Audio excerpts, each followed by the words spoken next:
Bienvenidos y bienvenidas a la unidad número 3 y vamos a trabajar la lección herramientas para la organización y el análisis de los datos cualitativos. Esta lección es corta, pero tiene la intención de mostrarles a ustedes algunas trayectorias frente al tema de cómo se pueden organizar los datos cualitativos, cuáles serían esas herramientas, estrategias y la utilización de esas matrices. Recuerden que también la investigación cualitativa se apoya en el software de análisis de datos Atlas T, que puede ser apoyado ahí, y que de ahí también podemos utilizar unas herramientas, unos pasos y unas redes que me permite también entender los datos y poder hacer análisis. La finalidad que tiene esto es mostrar cómo lo han hecho otros investigadores, cuáles son esas trayectorias, qué hacen, pero yo pienso que cada uno de los investigadores también tiene una forma de organizar los datos y de interpretarlos.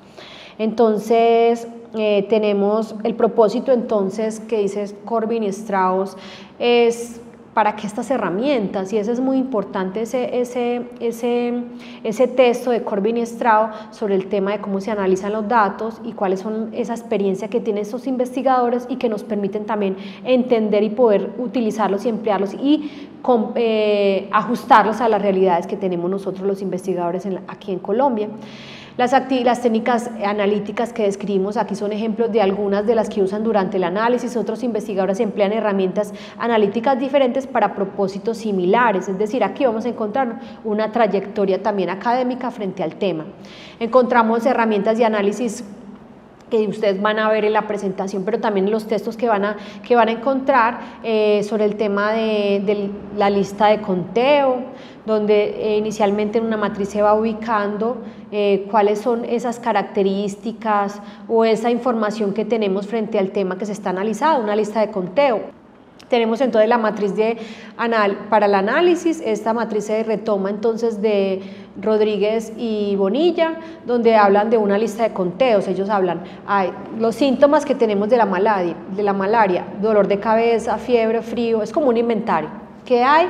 ¿Qué situaciones hay? Y las caracterizo y las enumero. También hay también matrices de taxonomía donde ya van un poquito más allá, se hacen clasificaciones detalladas, se habla de categorías, subcategorías y se van caracterizando la información. Ellos hablan también retomado el ejemplo de Bonilla y Rodríguez, hablan del tratamiento de la malaria, cómo nos automedicamos, y las recetas que tenemos del médico. Aquí estamos clasificando la información en dos grupos, luego entonces los remedios caseros, los remedios de farmacia y ya la medicina pues tradicional, cómo se utiliza, cuáles son. Si son remedios caseros, ¿cuáles serían? Agua con hierbas, baños, si son entonces tradicionales, entonces la pastilla, el jarabe, o sea, todo eso me ayuda a entender culturalmente cómo entendemos nosotros la enfermedad, cuáles son los tratamientos que utilizamos nosotros como seres humanos, y esto está sobre la vida cotidiana, basada en la vida cotidiana en las tradiciones que tenemos culturales, y todo eso se plasma en una matriz. También hay matrices descriptivas que son útiles para describir de manera sintética grandes volúmenes de información, pero también siempre utilizando categorías y subcategorías y diferenciándolo. Puede ser qué pasa con los niños, qué pasa con los adultos, qué pasa con los jóvenes.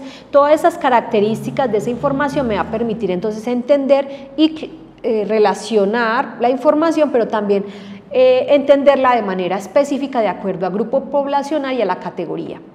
También hay matrices generales que utilizamos para tematizar y codificar. A medida que vamos transcribiendo la información, la entrevista al lado, tenemos una casilla para poder tematizar, nombrar la información, ubicar los aspectos, las características esenciales de esa información que estoy analizando. También hay matrices integradoras que pretenden organizar varios componentes en un mismo tema. Al tener los datos organizados en la matriz de análisis de los mismos, deben permitir formar una idea general de lo que está pasando.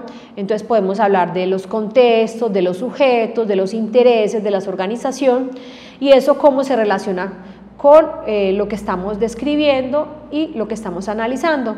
También la matriz temporal, donde ubico temporalidad, si mi finalidad es revisar los cambios en el tiempo, las fluctuaciones, los acontecimientos que se dan en el tiempo, entonces yo puedo utilizar una matriz donde se puede ubicar los contextos, los sujetos, pero también la temporalidad y la cronología.